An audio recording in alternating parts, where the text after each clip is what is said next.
So right now it's looking like Donald Trump not going to be president of the United States anymore. So what does this mean? Is this a firm repudiation of President Trump, of everything he stands for, of the past 4 years, of the things he said and done?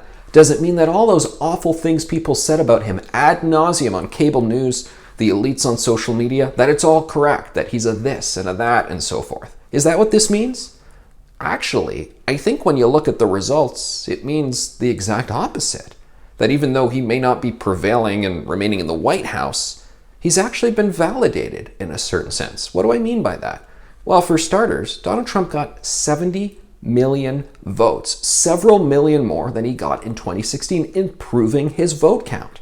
Now, Joe Biden improved from Hillary Clinton in 2016. Turnout in general was much larger, and Joe Biden getting millions more of the popular vote this time than Donald Trump did. But still, for Trump to improve on his vote count when he supposedly was awful all these 4 years and he hated all these groups and all these groups hated him as well. Wow, improving your count and getting 70 million votes. 70 million white supremacists, that's a lot. So says probably the commentators on CNN and so forth. Give me a break and give a little bit of respect to these people who are voting for Donald Trump, the 70 million of them. Because when you break it down in the exit polling, actually, Donald Trump lost support from white males. That was the only group that he actually lost support on.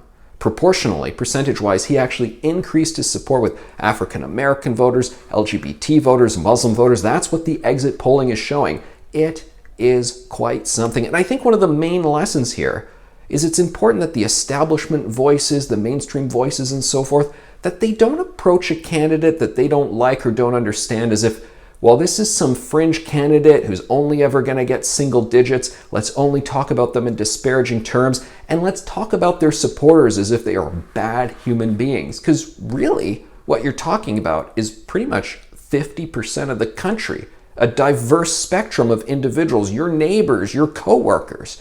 And yet there was widespread, massive contempt out there for anybody who would support the incumbent American president, Donald Trump.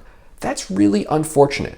You don't like him, you think his policies are wrong, you prefer Joe Biden, fair enough. We live in a democracy. That's how these things roll. No big deal. Have your views, have your opinions. But to totally treat pretty much half of the electorate who you share your country with utter disdain, it's not good. And I hope people really look at the exit polling data and at the raw numbers, and, well, I hope that's what they take away from it.